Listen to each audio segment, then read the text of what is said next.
معزز سامعین،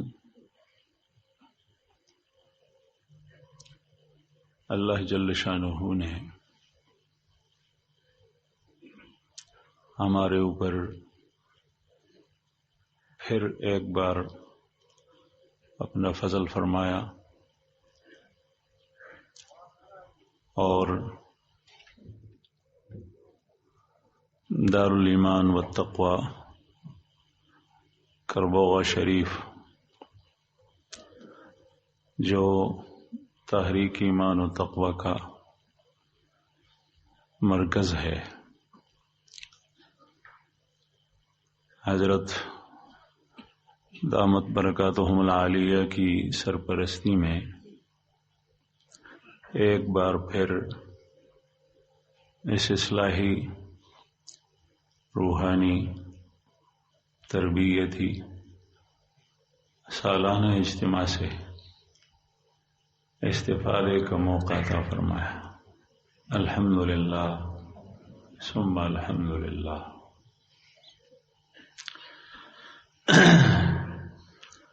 معزز سامعین، یہ اللہ جل شانہ کی بہت بڑی اور عظیم نعمت ہے کہ اللہ جل جلالہ ہمارے لیے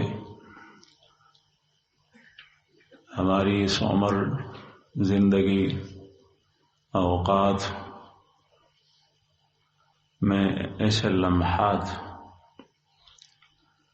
مہیا فرماتا ہے کہ جس سے ہماری اس عمر عزیز کے قیمتی ہونے کا پتہ چلتا ہے، اور ہمیں جو اللہ جل شانہ نے ایک عظیم سرمایہ دیا ہے، ہمیں احساس ہوتا ہے اور ہماری توجہ اس سرمایہ کی طرف جاتی ہے کہ کتنا بڑا سرمایہ، کتنی بڑی نعمت اللہ پاک نے ہمیں عطا فرمائی ہے، وہ ہم سے ضائع ہو رہی۔ اس اجتماع میں ہم جیسے غفلت میں ڈوبے ہوئوں کے لیے ایک دستک ہوتی ہے کہ تمہارے عظیم سرمایہ یہ پگھل رہا ہے، ضائع ہو رہا ہے، اور اس کو ہم جتنا قیمتی سے قیمتی بنا سکتے ہیں، بنانا چاہے تو بنا سکتے ہیں، وہ ہے ہمارے عمر اور ہماری زندگی کی گھڑیاں، ہمارا وقت۔ اس دنیا کے اندر جو نعمتیں اللہ جل شانہ نے انسان کو دی ہے، اس میں سب سے بڑی اور عظیم نعمت اس کی حیات اور اس کی زندگی کے لمحات ہیں۔ اگر یہ زندگی نہ ہوتی تو ہم دنیا کے اندر کسی بھی نعمت سے لطف اندوز نہیں ہو سکتے تھے، اس کا مزہ ہم اس سے نہیں اٹھا سکتے تھے، ہم معدوم ہوتے، ہم ہستی کی بجائے نیست میں ہوتے تو ہمیں کچھ پتہ نہ چلتا۔ اللہ جل شانہ نے ہمیں دنیا میں پیدا کیا، ہمیں زندگی دی، ہمیں وقت دیا جس کے اندر ہمیں مختلف نعمتوں کا ہم اس سے لطف اٹھاتے ہیں، مزہ اٹھاتے ہیں۔ ان تمام نعمتوں میں سب سے بڑی نعمت وہ انسان کا قیمتی وقت ہے۔ اس وقت کی مثال گھارے کی طرح ہے۔ گھارا آپ کے پاس پڑا ہو، آپ کسی بھی سانچے میں اس کو ڈالیں اور کوئی بھی چیز آپ اس سے بنانا چاہے تو اسے وہ نکل آئے گی، چاہے وہ کام کی چیز ہو، اچھی چیز ہو یا بری چیز ہو، کوئی بھی چیز آپ اس سے بنانا چاہے اور اس سے بنا سکتے ہیں۔ آپ اس کو ضائع کرنا چاہے تو وہ ضائع ہو جائے گا، آپ اس سے قیمتی چیز بنانا چاہے تو وہ چیز اس سے بن کر اور اس میں ڈھل کر وہ بن جائے گی۔ یہ وقت انسان کا قیمتی بھی بنتا ہے اور یہ ضائع بھی ہو جاتا ہے۔ یہ اجتماع اس عظیم سرمایہ کی طرف ہماری توجہ دلانے کے لیے کہ ہم نے اس کو کتنا قیمتی بنایا یا ہم نے اس کو ضائع کر دیا۔ پچھلے سال جو اجتماع ہوا تھا یا اس سے پچھلے سالوں کے اندر جو اجتماعات ہوئے تھے، اس کے اندر جو کچھ ہم نے دیکھا، ہم نے سنا، اس پر ہمارا کتنا عمل رہا سال بھر؟ کیا ہمارے اندر گزشتہ زندگی کے اندر کوئی تبدیلی آئی ہے؟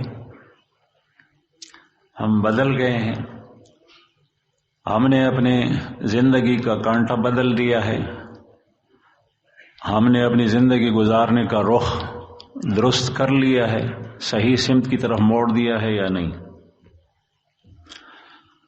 تو یہ 4 روزہ اجتماع جو جمعرات کے ظہر سے شروع ہوا، ختم خواجگان، دعا حضرت نے کرائی اور سورہ یاسین شریف قرآن کریم کی تلاوت، اور اتوار کی صبح انشاءاللہ یہ ختم ہوگا۔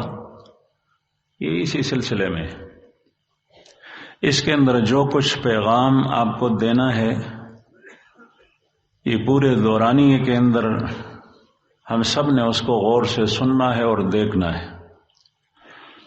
پھر اس پیغام کو اپنے پلے باندھنا ہے اور اس کو ساتھ لے جانا ہے۔ اور اس کی وجہ یہ ہے کہ اس وقت باوجود مسلمانوں کی کثرت کے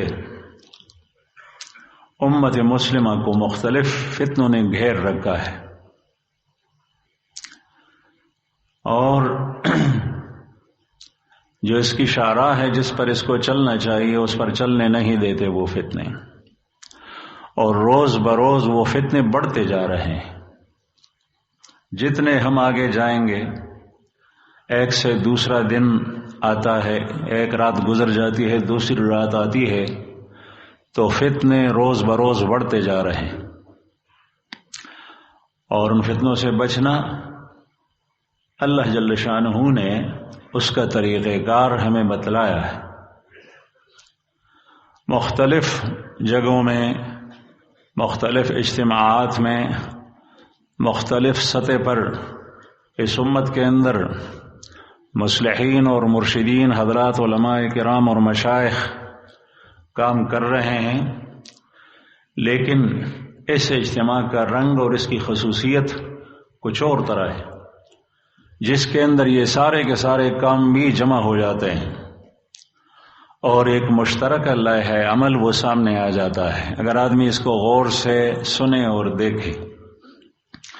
بہرحال میں اس وقت یہ عرض کرنا چاہتا ہوں کہ ہمارا یہ وقت بہت قیمتی ہے۔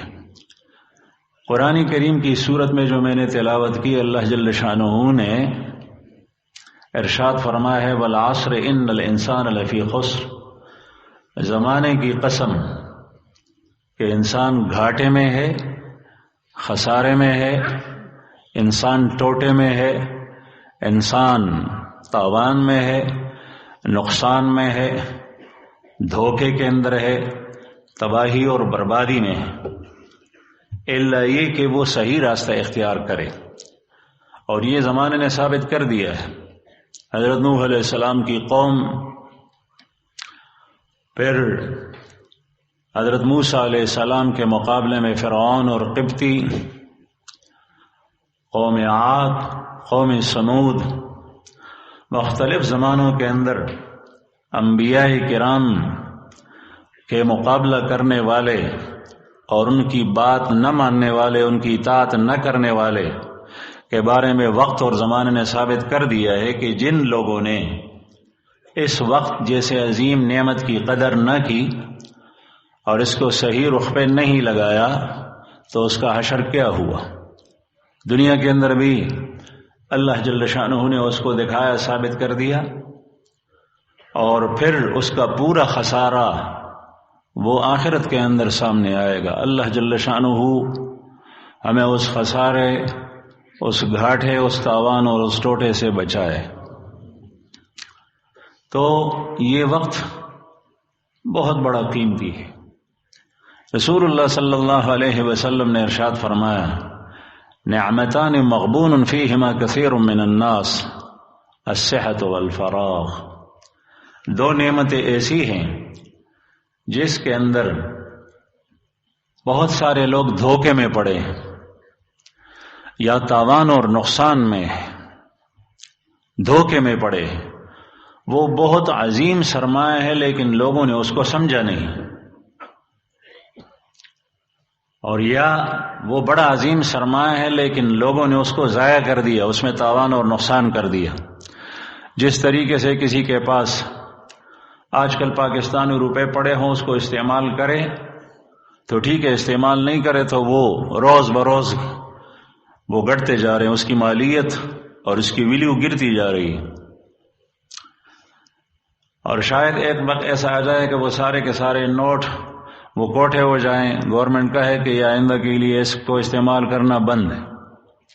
یا اس کی مثال ایسی ہے جس طریقے سے کسی شخص کے پاس برف پڑا ہے، اگر وہ اس کو استعمال کرے، شربت میں ڈالے، پینے پلانے کے کام لائے، لوگوں کو بیچ دے، کسی کو دے تو اس کے کام آ جائے گا، ورنہ یوں دھوپ کے اندر پگھل جائے گا، سارا پانی ہو جائے گا، زمین اس کو چوس لے گی، اس کے کچھ کام نہیں آئے گا۔ یہ وقت گزرتا جا رہا ہے۔ گھڑیال کی ٹک ٹک کی آواز جو ہمارے کانوں میں پڑتی ہے، یہ جب ایک مرتبہ گزر جاتی ہے تو پھر واپس نہیں آتی۔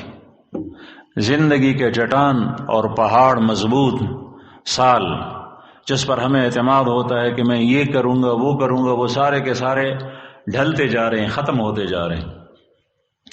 رسول اللہ صلی اللہ علیہ وسلم نے ارشاد فرمایا، نعمتان مغبون فیہما کثیر من الناس۔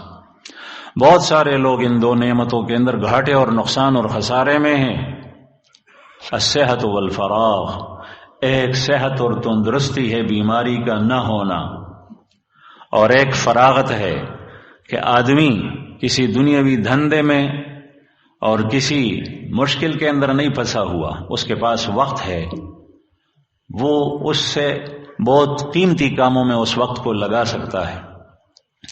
اور گھاٹے میں اس طرح ہے کہ یا تو لوگوں سے یہ وقت گپ شپ کے اندر فضول کاموں میں ضائع ہوتا ہے۔ چنانچہ بہت سارے افراد ایسے ہیں جو گناہ اور معصیت کے اندر وقت کو، فراغت کو اور صحت کو ضائع کر رہے ہیں۔ آج کل نت نئے فتنے نکل آئے ہیں جس میں گھنٹوں ضائع ہو رہے ہیں، نوجوان نسل کی اور اس طریقے سے بوڑھوں کی اور پختہ سالوں کی، سب کی ایسے فتنے دشمن نے، شیطان نے نکالے ہیں کہ مسلمان کا قیمتی سرمایہ اس کے اندر ضائع ہو رہا ہے۔ یا تو معصیت کے اندر وہ وقت ضائع ہوتا ہے، یا پھر یہ کہ وہ مباح کاموں کے اندر جس میں کوئی نیکی نہ کر سکے اس میں ضائع ہوتا ہے، یا پھر اگر کوئی کام کرتا ہے تو اس کو بڑے سے قیمتی کام میں لگا سکتا ہے، لیکن بہت قیمتی کام کی بجائے معمولی کام کر بیٹھتا ہے، تو اس شخص نے بھی خسارہ اور نقصان کی۔ اس لیے کہ اگر وقت آپ کا سرمایہ، آپ کے پاس 1 لاکھ روپے ہے، وہ آپ کو 50 لاکھ روپے نفع بھی کاروبار میں لگائیں گے تو دے سکتا ہے، اور 50,000، اور وہی 1 لاکھ روپے آپ کسی اور جگہ لگائیں تو اس سے 5,000 منافع ہوا۔ تو اس کو تاجروں کی اصطلاح میں خسارہ کہتے ہیں نقصان ہوا۔ اس لیے کہ 1 لاکھ کے اوپر نفع جو ملتا تھا 50,000 کا، 50,000 کی بجائے وہ 1,000 یا 5,000 روپے کا نفع ہوا، بقیہ کو نقصان اور خسارہ کہتے۔ ہندوستان کے اندر بڑھئے ہوتے تھے ہندو، وہ بہت مشہور ہوتے تھے، تو ان کے بارے میں حکایات بہت مشہور ہوئی۔ کسی تاجر سے، کسی بڑھئے سے کہتے ہیں کہ جب اس کی موت کا وقت قریب آیا، مشہور ایک کہاوت، اس کو کہا گیا، فرشتوں نے کہا کہ تمہیں جہنم میں پھینک دیا جائے یا جنت میں؟ تو اس نے کہا کہ اسی جگہ پھینک دو جہاں 4 پیسے کا فائدہ ہو۔ مطلب یہ ہے کہ جہاں پر فائدہ زیادہ ہو اسی جگہ مجھے جانا ہے۔ تو اگر آدمی سرمایہ اپنا 1 لاکھ روپے کسی جگہ کمائے جس سے 50,000 آئے، لیکن اس کی جگہ پر اس نے ایسی جگہ پر لگایا جس میں 1,000 روپے فائدہ ہوا، 5,000 روپے کا فائدہ ہوا، تو اس کو گھاٹا اور خسارہ کہتے ہیں۔ اس طریقے سے اگر ہمارا وقت بجائے بہت زیادہ قیمتی ہونے کے کہ ہم اس میں ایسے نیک اعمال کر سکتے تھے کہ تھوڑے وقت کے اندر ہم اللہ جل شانہ کا قرب حاصل کر سکتے تھے۔ مثلا میں مثال لیتا ہوں، آپ کو حدیث مبارک میں آتا ہے رسول اللہ صلی اللہ علیہ وسلم کی زوجہ مطہرہ ام المؤمنین رضی اللہ عنہا فجر کے وقت فجر کی نماز پڑھ کر مصلی کے اوپر بیٹھی تھی اور اللہ کا ذکر کر رہی تھی، تسبیح پڑھ رہی تھی، اور آپ کے سامنے کھجور کی گٹھلیاں تھیں۔ نبی کریم صلی اللہ علیہ وسلم گھر سے باہر تشریف لے گئے، ضحیٰ کے وقت، چاش کے وقت پھر گھر تشریف لے آئے۔ صبح گھر سے باہر نکلے تھے اور چاش کے وقت پھر گھر تشریف لے آئے۔ آپ صلی اللہ علیہ وسلم نے ام المومنین کو دیکھا، اسی جگہ پر بیٹھی ہوئی تھی مصلی کے اوپر۔ پوچھا کہ آپ اسی وقت سے اب تک بیٹھی ہو جس طریقے سے پہلے ذکر میں مشغول تھی؟ اسی طریقے سے اس نے کہا کہ ہاں یا رسول اللہ، اسی وقت سے بیٹھی ہوں۔ آپ صلی اللہ علیہ وسلم نے ارشاد فرمایا کہ مجھے کچھ کلمے ایسے آتے ہیں کہ جن کو میں 3 مرتبہ پڑھ لوں تو آپ نے اب تک جتنا ذکر کیا ہے ان سب سے میرا ثواب بڑھ جائے گا۔ اور آپ صلی اللہ علیہ وسلم نے وہ کلمات بھی ارشاد فرمائے، سبحان اللہ وبحمدہ عدد خلقہ ورضا نفسہ وزنۃ عرشہ ومداد کلماتہ۔ سبحان اللہ وبحمدہ عدد خلقہ ورضا نفسہ وزنۃ عرشہ ومداد کلماتہ۔ 3 مرتبہ آپ صلی اللہ علیہ وسلم نے دہرائے اور فرمایا کہ اس کا اجر آپ نے صبح سے لے کر اب تک جو پڑھا ہے اس سے بڑھ گیا۔ وہ بھی نیک عمل اللہ کا ذکر اور یہ بھی نیک عمل اللہ کا ذکر۔ اس کا مطلب یہ ہے کہ انسان کا یہ وقت قیمتی سے قیمتی بن سکتا ہے جب آپ اس کو بنانا چاہیں۔ تو یہ عرض کر رہا تھا کہ یہ نعمت اللہ جل شانہ نے جو انسان کو جتنی نعمتیں دی ہے، اس کا وقت اور عمر عزیز، اور ہماری عمر کی گھڑیاں بہت قیمتی ہے، یہ نکل رہی ہے ہمارے ہاتھوں سے۔ دنیا کا یہ وقت اتنا قیمتی ہے کہ اس میں آپ لا الہ الا اللہ لا الہ الا اللہ 3 سیکنڈ نہیں لگتے اس میں پڑھ سکتے ہیں۔ اس میں ایک 80 سالہ 70 سالہ مشرک اور کافر مسلمان ہوتا ہے، وہ کافر اور مشرک ہو، اس نے پڑھا لا الہ الا اللہ محمد رسول اللہ، اشہد ان لا الہ الا اللہ واشہد ان محمد عبدہ ورسولہ، مسلمان ہو جائے۔ یہ اتنا قیمتی ہے۔ اور پھر مسلمان ہونا کیا ہوتا ہے؟ جاہلیت اور کفر و شرک کے زمانے میں جتنے بھی گناہ بڑے سنگین جرائم اس نے کیے تھے، وہ سارے کے سارے یہ کلمہ اس کو ڈھا دیتا ہے، ختم کر دیتا ہے۔ حضرت عمرو بن عاص رضی اللہ عنہ، حضرت خالد بن ولید رضی اللہ عنہ، یہ حضرات مکہ مکرمہ سے مدینہ منورہ آئے، رسول اللہ صلی اللہ علیہ وسلم کے سامنے اپنے زانو تہ کیے اور عرض کیا کہ یا رسول اللہ، ہم مسلمان ہوتے ہیں، ہمیں کلمہ پڑھائیے۔ عمرو بن عاص رضی اللہ عنہ اور خالد بن ولید یہ دونوں بڑے ہوشیار اور بڑے کام کے آدمی تھے، آپ حضرات کو پتہ ہے۔ رسول اللہ صلی اللہ علیہ وسلم ان کے مسلمان ہونے پر بہت زیادہ خوش ہوئے، آپ نے جلدی ہاتھ بڑھائے بیعت کرنے کے لیے کہ یہ بیعت ہو جائے، مسلمان ہو جائے۔ عمرو بن عاص رضی اللہ عنہ نے اپنے ہاتھ پیچھے کیے، واپس کر دی۔ رسول اللہ صلی اللہ علیہ وسلم نے ارشاد فرمایا عمر کیوں؟ وہ کہنے لگا کہ یا رسول اللہ میں ایک شرط پہ مسلمان ہوتا ہوں۔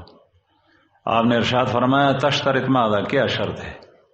اور اس نے عرض کیا شرط یہ ہے کہ اگر میری زندگی میں جتنے جرائم بڑے اور چھوٹے گناہ میں نے کیے ہیں وہ سارے معاف ہوتے ہیں تب میں مسلمان ہوتا ہوں، اگر وہ معاف نہیں ہوتے تو پھر تو کچھ فائدہ نہیں۔ تو آپ صلی اللہ علیہ وسلم مسکرائے اور ارشاد فرمایا اما علمت یا عمر ان الاسلام یہدم ما کان قبلہ وان الہجرۃ تہدم ما کان قبلہ وان الحج یہدم ما کان قبلہ۔ اے عمر، تجھے اس بات کا علم نہیں ہے کہ اسلام ڈھا دیتا ہے ان تمام گناہوں کو، جرائم کو جو اس سے پہلے کسی نے کیے ہیں، وہ سارے کے سارے ختم ہو جاتے ہیں۔ اور اس طریقے سے ہجرت، اور انہوں نے ہجرت بھی کی تھی اور اسلام لانے کے لیے رسول اللہ صلی اللہ علیہ وسلم کے پاس آئے۔ تو یہ کلمہ انسان اسی حیات دنیاویہ میں پڑھتا ہے، 3 سیکنڈ لگتے ہیں اور اس کے سارے گناہ، سارے جرائم معاف ہوتے ہیں۔ یہ اتنا قیمتی وقت ہے۔ قبر کے اندر جا کر قیامت تک پڑا ہوا مردہ اگر وہ اس کو پڑھتا رہے پڑھتا رہے پڑھتا رہے پڑھتا رہے، شاید کسی کو اللہ جل شانہ نصیب کرے، اس لیے کہ اس کو ذکر کا شوق تھا دنیا کی زندگی میں، لیکن اس پر کوئی نتیجہ مرتب نہیں ہوتا۔ نمازیں پڑھتا رہے، اس پر کوئی نتیجہ مرتب نہیں ہوتا۔ برزخی زندگی میں، حشر کے اندر آدمی کوئی بھی نیک عمل کرے، اس پر کوئی نتیجہ مرتب نہیں ہوتا۔ دنیا کی زندگی، اس دنیا کی 60 70 80 100 سالہ زندگی میں انسان جو کچھ بننا چاہے وہ بن سکتا ہے۔ یہاں پر وقت ضائع ہوا، قبر میں، حشر کے اندر، آخرت میں پھر یہ موقع نہیں ملے گا۔ تو یہ عرض کر رہا تھا کہ یہ وقت بڑا قیمتی ہے۔ رسول اللہ صلی اللہ علیہ وسلم نے مختلف طریقوں سے اپنی امت کو سمجھایا۔ آپ صلی اللہ علیہ وسلم کی نبوت باقی اور ہمیشہ باقی رہے گی، آپ کی رسالت باقی اور ہمیشہ باقی رہے گی، اگرچہ آپ خود بنفس نفیس اس وقت دنیا میں موجود نہیں ہیں۔ آپ کی تعلیمات، آپ کے ارشادات، آپ کی احادیث مبارکہ، آپ کی شریعت یہ محفوظ ہے اور محفوظ رہے گی۔ آپ صلی اللہ علیہ وسلم کے ارشادات اب بھی موجود ہیں۔ رسول اللہ صلی اللہ علیہ وسلم نے ارشاد فرمایا تم کس بات کا انتظار کر رہے ہو؟ هل تنتظرون، وفی روایت هل ينتظرون، یہ لوگ کس بات کا انتظار کرتے ہیں؟ مجھے بھی فرمایا، آپ کو بھی فرمایا، ہر شخص کو جھنجھوڑا۔ اس زمانے کے اندر موجود صحابہ کرام کے لیے بھی ارشاد ہے، ان کے بعد میں آنے والوں تابعین اور تبع تابعین کے لیے ہے، اس دور کے مسلمانوں کے لیے بھی ہے، اور قیامت تک جتنے مسلمان آئیں گے سب کے لیے۔ هل تنتظرون الا فقرا منسیا او غنى مدغيا او حرما مفندا او موتا مجهزا او الدجال فشر غائب ينتظر او الساعة فالساعة ادهى وامر او كما قال علیہ الصلاۃ والسلام۔ کیا تم انتظار کرتے ہو اس بات کا، فقر منسیا، کہ ایسا فقر آئے جو تجھ سے سب کچھ بھلا دے؟ ابھی اللہ جل شانہ رزق دیتا ہے، اللہ پاک نے رہنے کے لیے گھر دیا ہے، جیسا بھی ہے اللہ جل شانہ روزی دیتا ہے آسانی کے ساتھ۔ ایسا فقر آ جائے منسین، جو انسان سے اللہ کی زندگی بلا دے، انسان سے مسلمان ہونا بلا دے، انسان سے نماز بلا دے، انسان سے ایمانی تقاضے بلا دے، وہ فقر کے انسان سے اللہ جل شانہ کے ارشادات اور اللہ کا حکم بلا دے، رسول اللہ صلی اللہ علیہ وسلم کی تعلیمات بھلا دے، آپ صلی اللہ علیہ وسلم کی سیرت طیبہ پر چلنا بلا دے، عبادات کو نبی کریم صلی اللہ علیہ وسلم کی عبادت کے رنگ میں ڈلنا بلا دے کہ مجھے کس طریقے سے عبادت کرنی ہے۔ فقر کا غم ہے، بھوک لگی ہے، بچے بھوکے ہیں، میں خود بھوکا ہوں، گھر میں ان چیزوں کی ضرورت ہے، کچھ ہے نہیں، پریشانی کا عالم ہے۔ تو آپ صلی اللہ علیہ وسلم نے ارشاد فرمایا ابھی تمہارے پاس وقت ہے، اللہ جل شانہ نے سب کچھ دیا ہے، کیا اب جو تم نہیں کر رہے اعمال اور اللہ کی طرف اپنا رخ نہیں موڑ رہے، هل تنتظرون الا فقرا منسیا، کیا اس فقر کا انتظار کرتے ہو جو تم سے سب کچھ بلا دے، پھر صرف اپنے احتیاج اور حاجتوں کا خیال رہے، کسی اور چیز کا خیال نہ ہو، نہ نماز کا نہ کسی اور چیز کا۔ بعض چیزیں ایسی ہوتی ہے کہ انسان کو سب کچھ انسان سے بلا دیتی ہے، دشمنی ہوتی ہے، معمولی باتوں پہ دشمنی بن جاتی ہے۔ کوشش کرنی چاہیے کہ انسان کی دشمنی اور عداوت، بغض اور حسد یہ کسی کے ساتھ نہ بنے، ورنہ یہ چیزیں بڑھتی جاتی ہے، پھر آئندہ دین اسلام کے احکام پر عمل کرنے سے یہ بندہ رک جاتا ہے۔ آپ صلی اللہ علیہ وسلم نے ارشاد فرمایا ایاکم والحسد والبغضاء فإنها الحالق لا اقول تحلق الشعر ولكن تحلق الدين۔ اپنے آپ کو حسد اور بغض سے بچاؤ، عداوت سے بچاؤ، اس لیے کہ یہ حالقہ ہے۔ اور آپ نے ارشاد فرمایا میں یہ نہیں کہتا کہ یہ بالوں کو موڑنے اور صاف کرنے والی ہے، بلکہ یہ دین کو موڑنے اور صاف کرنے والی۔ آپ کا دین، آپ کے اعمال، آپ کا ایمان، آپ کے اخلاق، آپ کی للہیت، آپ کا خشوع، آپ کی عاجزی، آپ کا تواضع عبادات میں وہ سب کچھ ختم کر دے گی۔ نماز پڑھو گے پتہ نہیں چلے گا میں نے نماز پڑھی یا کیا، اس کی فکر ہوگی، کوئی پیچھے تو نہیں لگا۔ فقر آ جائے، وہ فقر انسان سے سب کچھ بلا دے۔ ایک واقعہ مشہور ہے، ڈھاکہ کے اندر ایک نواب تھا، بڑا مالدار تھا، زمینیں، جائیداد، نقد مال بہت زیادہ تھا۔ اس کی اولاد میں ایک لڑکا اور ایک لڑکی تھی۔ اس نواب کا انتقال ہوا، وہ دونوں نوابزادے رہ گئے، لڑکا اور لڑکی اس کی۔ پیسے باپ کے رہ گئے، سارا سرمایہ ان کے پاس رہ گیا۔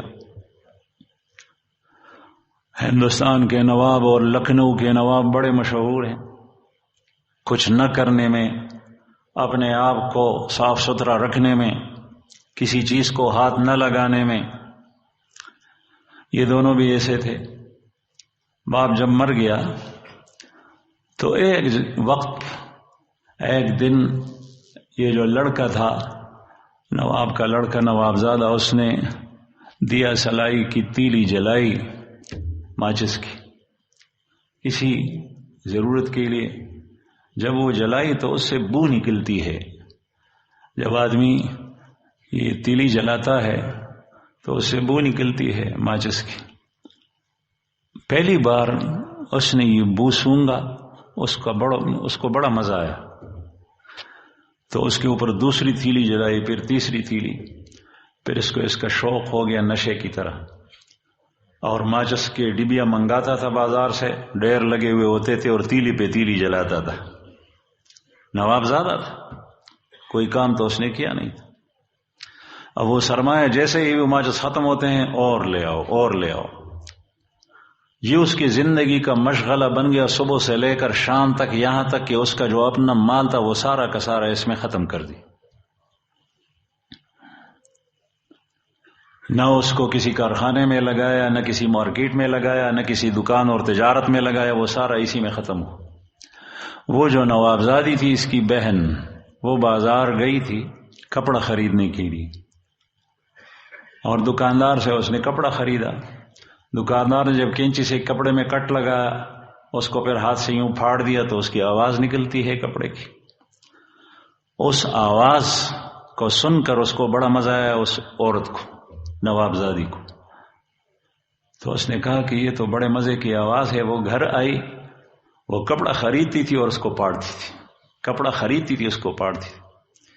قرآن کریم میں اللہ جل شانہ نے ایک عورت کی مثال جو مکہ مکرمہ کے اندر تھی، مفسرین نے لکھا ہے، اس کی مثال لی ہے۔ وہ صبح سے لے کر شام تک داغا اور سوت کھاتی تھی، اور پھر اس کو جو ہے وہ پاڑتی تھی، پھر صبح دوبارہ نئی سری سے کرتی۔ اس طریقے سے یہ نوابزادی کا سارا سرمایہ کپڑوں کے ڈھیر لا کر رکھ دیے، اس کو پاڑتی جاتی تھی، اس پورا سرمایہ بھی ختم ہوا، سارا وقت بھی اسی کے اندر گزر گیا۔ اور کہتے ہیں کہ وہ سرمایہ جب سارا ختم ہوا تو وہ دونوں بہن اور بھائی بھیک مانگنے لگے، اور جس بازار میں وہ بھیک مانگتی تھی وہ عورت، وہ بیگم بازار سے مشہور ہوئی اس کے نام سے۔ وہ سارا سرمایہ اس کا اسی کے اندر گیا۔ تو یہ مال قیمتی سرمایہ تھا، اس کو دنیاوی اعتبار سے کسی بھی تجارت میں اور کاروبار میں آدمی لگائے تو اس سے کروڑوں کما سکتا ہے، لیکن اگر اس کو آدمی ضائع کرے تو اس طریقے سے ضائع ہو جاتا ہے کہ پھر آدمی اپنے کھانے پینے کے لیے بھی اس کے پاس کچھ نہیں رہتا، وہ سارا ختم۔ تو عرض یہ کر رہا تھا کہ یہ انسان کا یہ وقت یہ بہت قیمتی ہے، اگر آدمی اس کو کام کے اندر لگائے۔ یہ اجتماعات اصلاحی تربیتی اور یہاں کربوغا شریف کے اس عظیم مرکز سے اس خبر دینے کے لیے اور جھنجھوڑنے کے لیے اور پیغام دینے کے لیے کہ آپ اپنا وقت قیمتی کس طریقے سے بنائیں گے۔ آج کل کے اس فتنوں کے دور میں امت مسلمہ کے افراد کو کس چیز کی ضرورت ہے؟ ایک آدمی کبھی 1 لاکھ اور ہزاروں آدمی پر بھاری ہو جاتا ہے، اور کبھی 1 لاکھ آدمی ایک آدمی کا کام نہیں کر سکتے جب وہ اپنے آپ کو قیمتی نہ بنائے۔ اس امت کے اندر نبی کریم صلی اللہ علیہ وسلم کے صحابہ میں یہ ساری کی ساری چیزیں گزر گئی، ایک آدمی 1000 لاکھ آدمیوں کے اوپر بھاری ہوتا تھا۔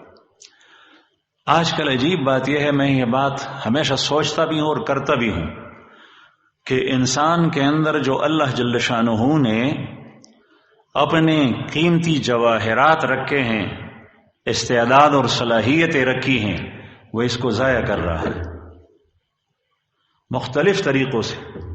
اس کے اندر کمالات ہیں، چاہیے یہ تھا کہ یہ کمالات یہ ظاہر کرتا اس دنیا کے اندر، یہ میدان ہے اس کے ظاہر کرنے کا،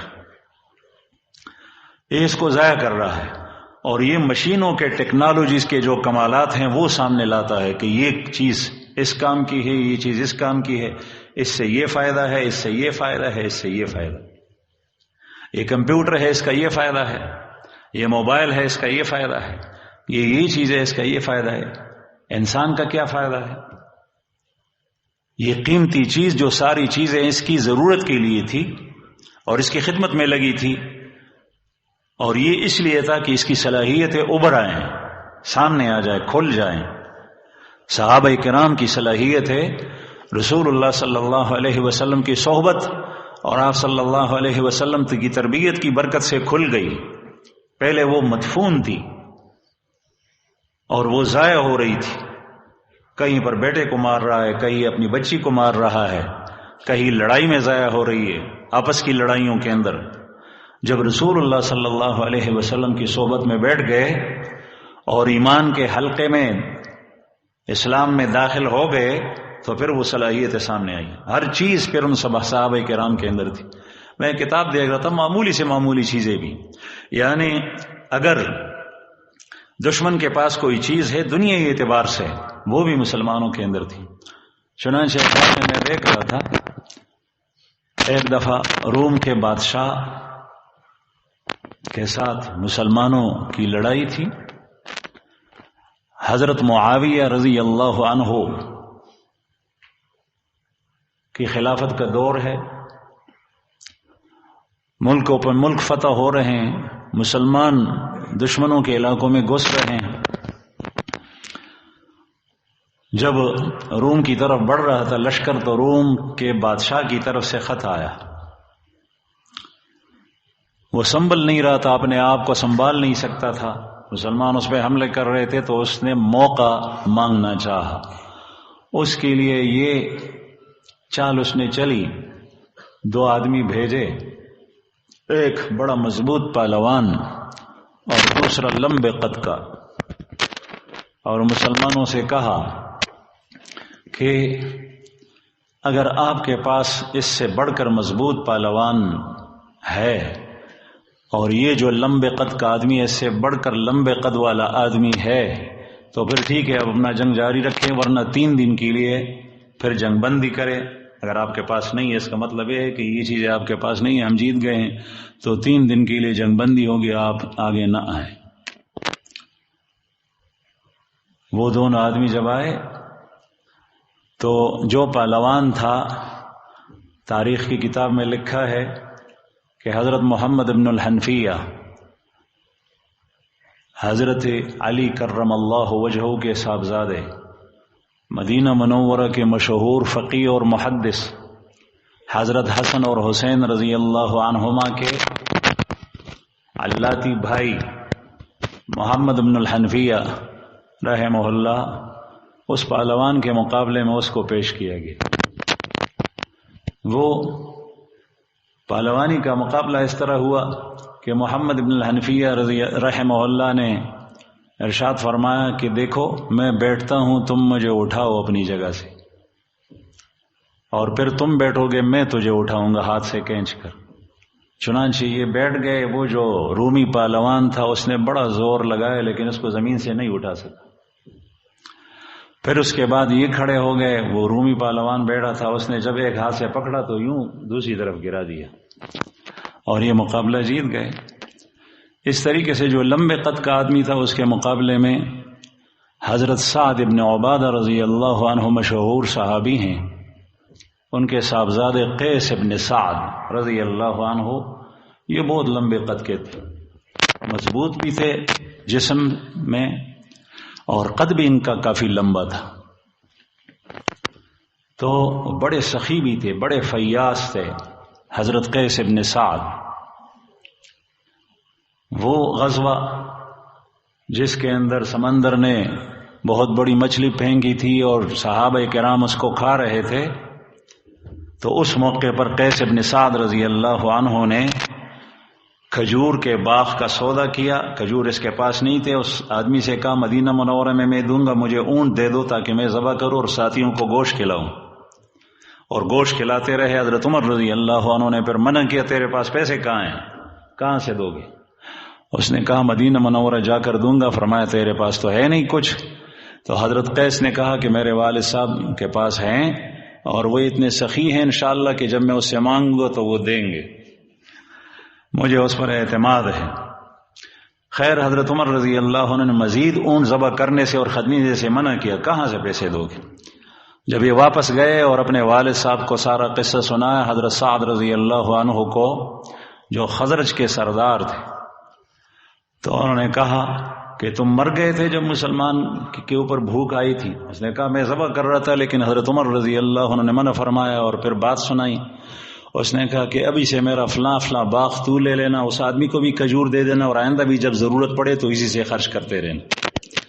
یہ باپ بیٹھے، صحابہ کرام میں سخاوت کوٹ کوٹ کر بری ہوئی تھی۔ بعض صحابہ میں بعض چیز بہت زیادہ دوسروں کے مقابلے میں زیادہ تھی۔ حضرت قیس ابن سعد رضی اللہ عنہ بہت اونچے قد کے تھے، ان کو پیش کیا گیا تو وہ رومی کا قد اس سے ٹکنا تھا، یہ اس سے اونچے تھے، یہ مقابلہ بھی جیت۔ میں حیران ہو رہا تھا کہ اللہ جل شانہ نے الحمدللہ مسلمانوں نے جب کمر باندھ لی ہے اور اللہ جل شانہ کی خدمت اور اللہ کی بندگی کے لیے نکلے ہیں، تو اللہ جل شانہ نے ہر صلاحیت، ہر کمال ان کو عطا فرمایا ہر موقع کے اوپر۔ یہ علم کی بات میں نہیں کر رہا، یہ عمل کی بات بھی نہیں کر رہا۔ وہ دن کو کافروں سے لڑتے تھے اور رات کو اللہ جل شانہ کے سامنے کھڑے ہوتے تھے۔ عباد ابن بشر رضی اللہ عنہ کا واقعہ تقریباً علماء کرام اس مجمع میں بہت زیادہ طلباء سب جانتے ہیں کہ تیر کے اوپر تیر لگ رہے ہیں لیکن رات کو تہجد میں کھڑے ہیں اور جنگ کے دوران تھکے ماندے، لیکن وہ جی نہیں چاہ رہا کہ میں قرات ختم کروں، نماز ختم کروں۔ بہرحال میں یہ عرض کر رہا تھا معزز سامعین کی یہ وقت بہت قیمتی ہے۔ اس وقت کو یہاں کا جو کم از کم جو اجتماع کا دورانیہ ہے، چوتھے روز پر یہ اجتماع ختم ہوگا، آپ اس وقت کو اپنا قیمتی بنائیں۔ وقت قیمتی بنانے کے لیے نظام الاوقات بنانا چاہیے۔ آپ اپنی جگہ پہ جائیں، اپنے لیے ایک ترتیب بنائیں، کس وقت میں مجھے کیا کرنا ہے۔ آپ حضرات کو پتہ ہے کہ اس مجمع کے اندر میرے خیال میں تقریباً سب یا اکثریت، بہت تھوڑے ایسے ہوں گے جن کا تعلق بیت کا کسی سے نہیں ہوگا، ورنہ کسی نہ کسی سے بیت کا تعلق ہے۔ ان کو پتہ ہے کہ معمولات کے اندر جو آپ کو معمولات بتائے جاتے ہیں، اس کی گنتی، اس کی تعداد اور اس کا وقت، یہ چیزیں بتائی جاتی ہیں۔ یہ معمول آپ کو فلاں وقت پہ کرنا ہے، یہ فلاں وقت پہ کرنا ہے، یہ فلاں وقت پہ کرنا ہے، اس وقت پہ کرنا ہے۔ بعض ساتھی پوچھتے ہیں کہ اگر میں اس وقت نہ کر سکا تو اس کا جواب یہ ہوتا ہے کہ پھر پورا فائدہ اس پر مرتب نہیں ہوتا، اس کو اسی وقت میں کرنا ہے۔ اور یہ اس لیے کہ تاکہ آپ کے معمولات اور اعمال کا ایک نظم بن جائے. نظم، آپ اپنی زندگی کے اوقات کو مرتب کریں، ترتیب دیں اس کو آپ. اس لیے کہ جب آدمی مرتب کرتا ہے تو جب اس عمل کا وقت ہوتا ہے پھر اسی وقت کے اندر اس عمل کا کرنا بہت زیادہ آسان ہو جاتا ہے. اللہ جل شانہ نے یہی ترتیب بتائی. 5 وقتہ نمازیں ہمارے اوپر اللہ جل شانہ نے فرض کی ہیں دن رات کے اندر، لیکن ساری کی ساری نمازیں ایک وقت میں نہیں. فجر کی نماز کے لیے الگ وقت ہے، صلاۃ الظہر، ظہر کی نماز کے لیے الگ وقت ہے، عصر کی نماز کے لیے الگ وقت ہے، مغرب کی نماز کے لیے الگ وقت ہے، عشاء کی نماز کے لیے الگ وقت ہے. یہ اوقات ہے. اور پھر آپ دیکھیں نماز روزانہ اور سال بھر 12 مہینے مسلسل اس ترتیب سے پڑھی جاتی ہیں. روزوں کے لیے الگ وقت ہے، ایک مہینہ ہے سال کے اندر. اللہ جل شانہ نے رمضان کے مبارک مہینے میں روزے فرض کیے. زکوٰۃ کے اندر سال پورا ہو جائے تو پھر اس کے لیے سال گزرنے کے بعد ایک وقت ہے کہ آپ اپنے مال کا حصہ مقرر وہ اس میں سے نکالیں گے، اور مقرر حصہ ہے، آپ کے اوپر نہیں چھوڑا. اللہ جل شانہ نے اس کو متعین کیا ہے. ہاں نفلی صدقات کے اندر آپ کے اوپر چھوڑا ہے، آپ کا جتنا جی چاہے ہے تو دے، لیکن ایک مقدار مقرر ہے کہ جس کی وجہ سے آپ کے نفس کو اس تربیت کے اندر لانا ہے کہ وہ شتر بے مہار کی طرح خود کہیں کچھ کرے کہیں کچھ ایسا نہ ہو، ایک مرتب نظام کے اندر کرے. تو بہرحال اپنے وقت کو قیمتی بنانے کے لیے اپنے لیے نظام الاوقات بھی بنانا چاہیے. اس اجتماع کے اندر آپ حضرات دیکھتے ہیں جگہ جگہ یہ جو نظام الاوقات کے جو وہ ہیں کاغذ ہیں وہ لٹکائے گئے ہیں، اس کے اوپر ترتیب ہے جمعرات کے دن کیا کرنا ہے، کس وقت کیا کرنا ہے، جمعے کے دن صبح سے لے کر عشاء تک سونے تک کیا معمولات ہیں، ہفتے کے روز کیا معمولات ہیں، اتوار کے روز کیا معمولات ہیں. یہ ساری کی ساری چیزیں یہ اس لیے بنائی گئی ہے تاکہ اس نظم میں ہم اندر جو ہے وہ چلے جائیں. یہ شیطان کرتا یہ ہے کہ جب آدمی کسی نیکی کا ارادہ کرتا ہے تو شیطان کہتا ہے، یہ نہیں کہتا کہ اس کو نہیں کرو. بہت سارے لوگوں کو تو اس طرح منع کرتا ہے اس لیے کہ وہ عادی ہیں. بعض لوگ ایسے ہوتے ہیں کہ جو نیک اور دیندار ہے اس کو کہتے ہیں کہ کرو ٹھیک ہے لیکن ابھی نہیں، کل سے شروع کرو اس پر عمل. اور جب کل آ جاتا ہے تو پھر کہتے ہیں کہ ابھی نہیں، آج تھوڑے سے مزے اڑا دو، یہ آخری موقع ہے، آخری دن ہے، پھر کل سے انشاءاللہ اس ترتیب کے اوپر عمل شروع کرو گے. چنانچہ ہمارے ساتھ ایک طالب علم ساتھی تھا، ہم سے 1 سال آگے تھا، اسباق میں مدرسے میں. تو مدرسے کی طرف سے تکرار اور مطالعے کا وقت تھا. مغرب سے شروع ہو کر یہ عشاء کی نماز کے بعد گرمیوں کے موسم میں وقت الگ ہوتا تھا، سردی کے موسم میں الگ ہوتا تھا. تقریباً 10 بجے تک سردی کے موسم میں ہوتا تھا یا 10:30 تک، گرمی میں 11 تک ہوتا تھا. وہ ساتھی وہ نہ تکرار میں بیٹھتا تھا نہ مطالعہ کرتا تھا. وہ روزانہ نظام الاوقات ٹائم ٹیبل بناتا تھا، پیمانہ لیا ہوا ہے، پنسل بھی ساتھ ہے اور لکیریں کھینچ رہا ہے. اس سے جب ہم پوچھتے کیا کر رہے ہو کہ بھائی یہ ٹائم ٹیبل بناتا ہوں، اس وقت مجھے یہ کتاب دیکھنی ہے، اس وقت یہ دیکھنی ہے، اس وقت یہ دیکھنی ہے. چنانچہ اس دن کا سارا وقت تکرار اور مطالعے کا اسی ٹائم ٹیبل بنانے میں وہ صرف ہو جاتا. پھر جب دوسرا دن آتا پھر اس کو پڑھتا کہتا ہے کہ یہ ٹائم ٹیبل مجھے پسند نہیں ہے، دوسرا بناتا ہوں. پھر دوسرا بنا تھا، پھر تیسرے دن تیسرا بنا تھا. اس طریقے سے روزانہ اس کا یہ معمول ہوا تھا. آخر میں مجھے پتہ چلا کافی ذہین بھی تھا لیکن وہ ذہن استعمال نہیں کرتا تھا، اس سے کام نہیں لیتا تھا. پھر اس کے دماغ کے اوپر حملہ ہوا، بیچارہ ماتو سا ہو گیا، مجنون سا. اسی طرح کرتے کرتے تو یہ نہیں کہ شیطان یہ کہتا ہے کہ ابھی نہیں، کل سے انشاءاللہ اس پر شروع کرو گے. جب کل آ جاتا ہے تو پھر کہتا ہے کہ آج نہیں، کل انشاءاللہ اس پہ شروع کرو. طریقہ یہ ہوتا ہے کہ جس وقت نیکی کا خیال آئے اس وقت فوراً اس پر عمل کرنا چاہیے. قرآن کریم کی تلاوت ہے، تسبیحات ہے، نوافل ہے، فرض اور واجب عمل تو کرنا ہی ہے. اس کے علاوہ جو معمولات ہیں اس کو شروع کرنے کے لیے آپ فوراً اس ترتیب کے اندر جو ہے وہ جڑ جائیں، لگ جائیں.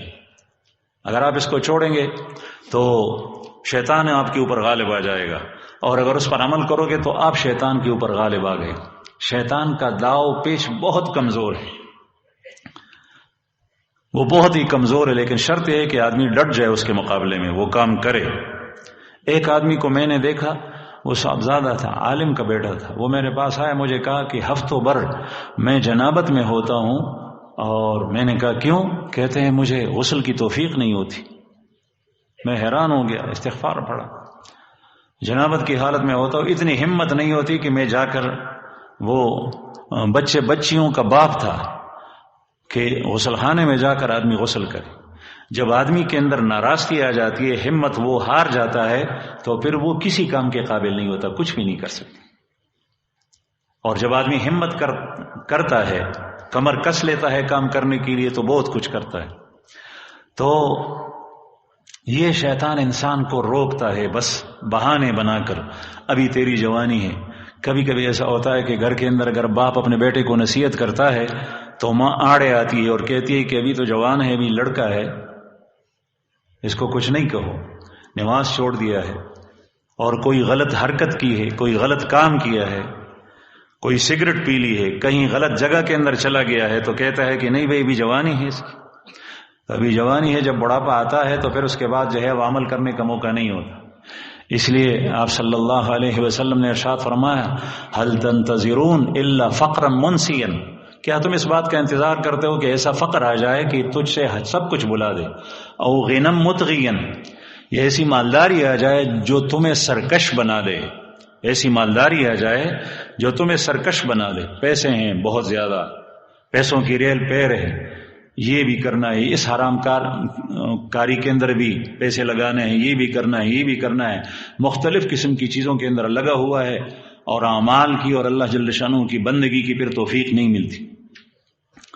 او مرضا مفسدا، یا ایسی بیماری کا انتظار کرتے ہو جو تمہارے جسم کو برباد کر دے، پھر تم چاہو نماز پڑھو، نوافل پڑھو، قرآن کریم کی تلاوت کرو، تسبیحات پڑھو، کسی نیک آدمی کی صحبت میں چلے جاؤ، کسی اجتماع میں شرکت کے لیے ارادہ ہے جانا ہے، لیکن صحت وہ ٹھیک نہیں ہے، میں جا نہیں سکتا، پلنگ سے چارپائی سے میں اتر نہیں سکتا، او مرضا مفسن او حرما مفندا، یا ایسے بڑھاپے کا انتظار کرتے ہو جو تمہیں فنا کر دے۔ آدمی جوانی ہے، سب کچھ کر سکتا ہے، بڑھاپا آ جائے گا تو پھر کچھ بھی نہیں کر سکتا، پھر کھڑے ہو کر نماز نہیں پڑھ سکتا، بیٹھ کر نماز نہیں پڑھ سکتا، جی چاہتا ہے لیکن کچھ نہیں کر سکتا۔ اس بڑھاپے کا انتظار کرتے ہو، دنیا کے اندر یہ چیزیں بھی آ سکتی ہیں۔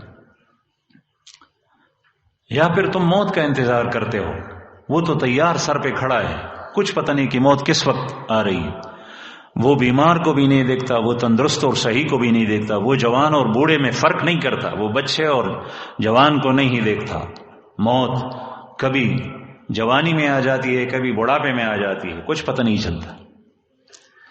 اس موجود وقت سے اگر آدمی فائدہ اٹھائے تو یہی اس نے اٹھا لیا بس۔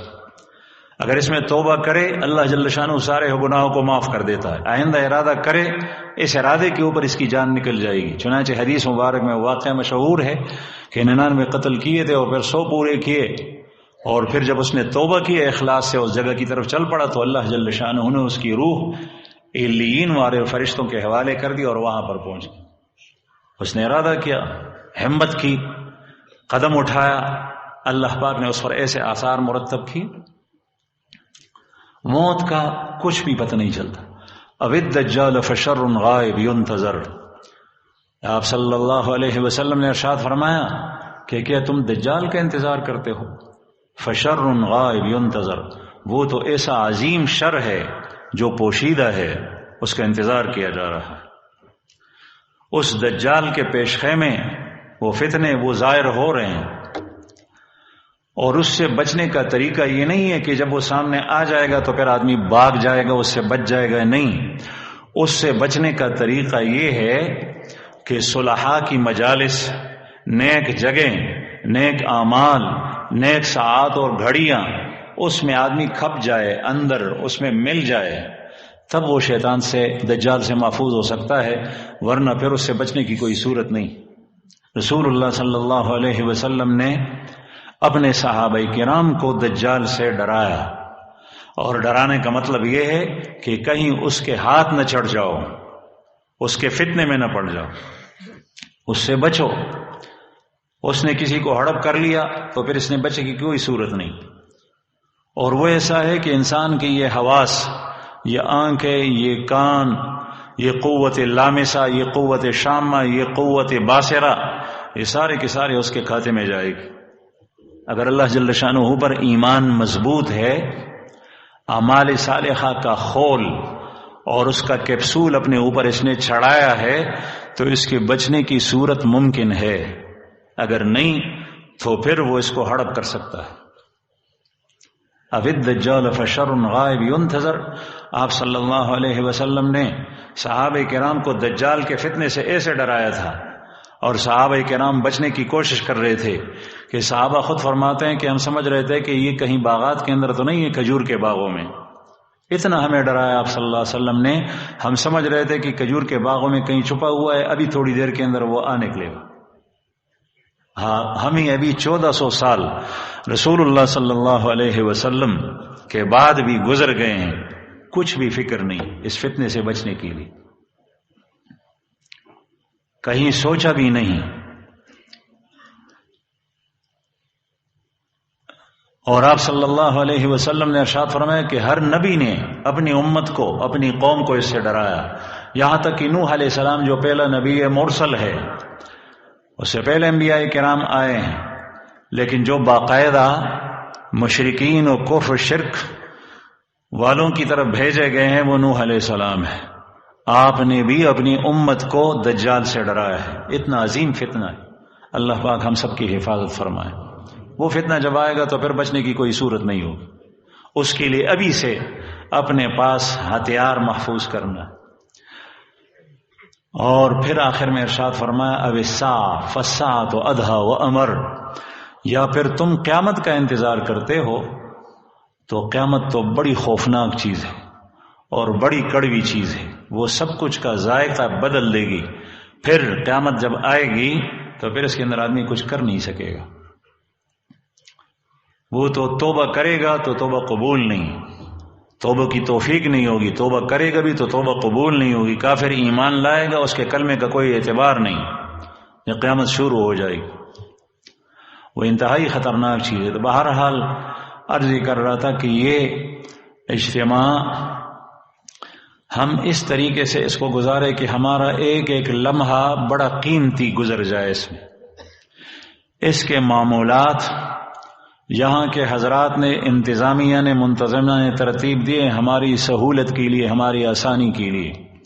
طریقہ کار یہ ہے کہ جو چیزیں یہاں پر تحریر میں آئی ہے ہم اس کو پڑھیں، ایک نہیں کئی بار پڑھیں، کس وقت کس معمول میں کس طریقے سے جڑنا ہے، اس کے لیے مجھے پہلے سے کیا تیاری کرنی ہے، باوضو رہنا ہے، اور حال کے اندر یا جہاں پر جمع ہونا ہے وہاں پر پہلے سے آ کر جو ہے اپنے آپ کو تیار کر کے آنا ہے، یا تسبیحات اور ذکر کا وقت ہے اس وقت تسبیحات شروع کرنی ہے، یا تہجد کے لیے اٹھنا ہے تہجد کے لیے سویرے اٹھ جائیں۔ اس میں وہ شخص جیت جائے گا اور شیطان کے اوپر بھاری اور غالب آئے گا جو ان معمولات کے اندر جو ہے وہ اپنے نظام کو درست بنائے، اس کے مطابق چلے، ہر چیز آپ کی اپنے وقت پہ ہو، اس سے فائدہ اٹھائے، بیانات ہوں بیان کو توجہ کے ساتھ سنیں شروع سے لے کر آخر تک، تاکہ آپ کا یہ قیمتی وقت ضائع نہ ہو۔ اور معمولات، انفرادی معمولات کا وقت ہے وہ وقت ہو، کھانے پہ آپ کے لیے بلایا جائے تو آپ فوراً دسترخوان پہ آرام سے چلے جائیں۔ بعض چیزوں کے اندر آپ ایثار کی کوشش کریں گے، ایثار کی، دوسروں کو تکلیف نہ دینے کی، کہ یہ مجھ سے آگے بڑھ جائیں، دکم پیل نہ ہو، دوسروں کو ایذا اور تکلیف نہ ہو۔ آپ وضو کریں، ایسی جگہ پر پانی نہ بہائیں کہ جہاں پر لوگوں کو تکلیف ہو، پھسلنے کا خطرہ ہو۔ آپ مسجد سے باہر جانا چاہے کسی کے جوتے اور چپل نہ پہنے کہ جس کی وجہ سے وہ بندہ پریشان نہ ہو، آپ کے اپنے جوتے مسجد کے اندر ہے آپ کہتے ہیں کہ یہ تو مسجد کا باہر کا حصہ ہے، اندر جاؤں گا تو میرے لیے مشکل ہوگی. نہیں، آپ جائیں، اپنے جوتے اٹھائیں اور اپنے جوتے وہاں رکھیں. ایک آدمی کسی کے جوتے غلط اٹھائے تو اس کی وجہ سے 20 40 100 500 آدمیوں کو تکلیف ہو سکتی ہے. میں نے ایک کے جوتے پہنے، وہ دوسرے کے پہنے گا، وہ تیسرا بھی پریشان ہوگا، وہ تیسرا چوتھے کے پہنے گا، وہ بھی پریشان ہو جائے گا. اس طریقے سے سلسلہ چلا جائے گا. ایک شخص کی غلطی کی وجہ سے آدمی کتنا پریشان ہوتا ہے. حرم شریف کے اندر ہم نے دیکھا ہے، ہمارے ساتھ ایک حاجی صاحب تھے، اس کے چپل کوئی اٹھا کر لے گیا تو وہ کمرے میں آیا، بہت قیمتی چپل لے کر آیا تھا. اس سے میں نے کہا کہ حاجی صاحب یہ چپل آپ نے نہیں خریدے، مبارک. اس نے کہا کہ نہیں خریدے نہیں. میں نے کہا پھر؟ تو اس نے کہا میرے چپل کسی نے اٹھائے تھے، یہ میں نے وہاں حرم شریف کے دروازے سے اٹھائے. تو میں نے کہا یہ تو نیچے جو اجتماعی چپل ہوتے ہیں وہاں کے چپل نہیں لگ رہے. اس نے کہا نہیں، میں نے الماری کے اندر بہت خفیہ خانے میں رکھے ہوئے تھے، وہاں سے میں نے اٹھائے. میں نے کہا وہاں سے کیوں اٹھائے؟ کہنے لگا میرے کسی نے اٹھائے تھے. تو میں غصہ ہو کر میں نے کہا سب سے عمدہ چپل میں لے لوں اور وہ میں پہنوں. تو میں نے کہا تم نے کتنوں کو تکلیف دو گے، اور یہ چپل وہاں واپس لے جاؤ، اسی جگہ کے اندر رکھو. وہ بیچارہ گھومے گا پھرے گا کہ میں نے کون سی الماری کے اندر رکھے، پورے حرم کا چکر لگائے. اور ایذائے مسلم یہ حرام ہے. کسی مسلمان کو تکلیف دینا یہ حرام ہے. آپ کے کسی نے اٹھایا، اس نے غلطی کی، آپ پیدل بھی آ سکتے ہیں. تو عرض ہی کر رہا تھا کہ بعض طبیعتوں کے اندر یہ چیز ہے نہیں، وہ کسی ضابطے میں نہیں آ سکتے، کھپ سکتے. حالانکہ نفس کشی اس میں ہوتی ہے کہ آپ نفس کے خواہشات پر عمل کرنا چھوڑ دے. بس آپ کا جی چاہتا ہے کہ میں بیان نہ سنوں، آپ نفس کو کہے کہ نہیں سنو گے بیان. آپ کا جی چاہتا ہے کہ میں تہجد کے لیے نہیں اٹھ رہا، میرا جی نہیں چاہ رہا، میں سوتا ہوں، نیند کرتا ہوں. نہیں، آپ اپنی جی اور نفس کی بات نہ مانیں، آپ اٹھیں. جس طریقے سے لوگ اٹھ رہے ہیں سویرے اٹھیں، چاہے آپ عمر بھر سال بھر کبھی نہیں اٹھے. آپ آئے اس لیے کہ یہاں سے فائدہ اٹھائیں. آپ کا جی چاہتا ہے کہ بیان بہت لمبا ہو گیا، تھوڑا سا گھومے پھریں. نہیں، آپ بیٹھے رہیں، اپنے نفس کے اوپر زور ڈالیں، یہ ہمت کریں. اور جب آج آپ نے یہ کیا تو کل کے لیے آپ کو ایسا کرنا آسان ہو جائے گا، پھر آئندہ پھر آسان ہو جائے گا. اس طرح ہوتے ہوتے آپ کا نفس خود جو ہے وہ سر رکھے گا، جس طرح اس پر سوار ہو گئے اس طریقے سے وہ کرے. اور یہ نفس اس کو آپ چھوڑیں گے تو یہ آزاد ہو جائے گا، پھر سر اٹھائے گا. مولانا روم رحمہ اللہ نے لکھا ہے کہ ایک شخص جنگل گیا تھا، لکڑیوں کا گٹھا لے کر آ رہا تھا. اس نے ایک شام کو دیکھا مردہ پڑا ہوا ہے. اس کو پتہ نہیں تھا وہ زندہ تھا، لیکن سردی کی وجہ سے وہ حرکت نہیں کر سکتا تھا. گھر لے آیا بچوں کو دکھانے کے لیے کہ کتنا بڑا سانپ ہے. جیسے اس نے پھینک دیا تو اس سانپ نے گرم ہو کر تپش کی وجہ سے سر اٹھایا اور پھر پورے لوگوں کو، گھر کے لوگوں کو بھگایا. کوئی ادھر بھاگ رہا ہے، کوئی ادھر بھاگ رہا ہے. اس طریقے سے نفس کی مثال ہے. اگر نفس کی کڑی نگرانی کرو گے اور اس کی نگرانی کرو گے، اس کی مخالفت کرو گے، یہ آپ کا کچھ نہیں کر سکے گا. لیکن اگر آپ اس سے بے فکر ہو گئے، اس کو چھوڑ دیا، تو آہستہ آہستہ یہ سر اٹھائے گا، پھر یہ سوار ہو جائے گا. پھر حالت وہ ہوگی کہ جس طریقے سے وہ آدمی کی کہتا تھا کہ 4 5 دن میں جنابت کے اندر ہوتا ہوں، غسل کرنے کی توفیق نہیں ہوتی. اور آپ صلی اللہ علیہ وسلم نے ارشاد فرمایا لا تدخل الملائکہ بیتا فیہ کلب او سورۃ او جنب. اس گھر کے اندر فرشتے داخل نہیں ہوتے جس کے اندر کتا ہے یا تصویر ہے جاندار کی، یا اس میں کوئی جم بھی ہے، جنابت کی حالت میں اس پہ نماز کا وقت گزرتا ہے، وہ غسل نہیں کرتے. تو عرض ہی کر رہا تھا کہ اس وقت کو اجتماع سے آپ زیادہ سے زیادہ فائدہ اٹھائیں، اور یہ تب ہو سکے گا جب آپ پورے توجہ سے ہر معمول کے اندر بیٹھیں گے، اس کو دیکھیں گے، اس کو سنیں گے، اور وہ پیغام اپنے ساتھ باندھ کر اپنے علاقے کی طرف لے جائیں گے. شاید اللہ جل شانہ آپ سے اپنے علاقے کے اندر خیر پھیلائے. اتنا کام آپ کر سکو گے کہ کسی اور نے وہاں پر اس طریقے سے کام نہیں کیا ہوگا. یہ جو اللہ جل شانہ کا دین ہے. اللہ پاک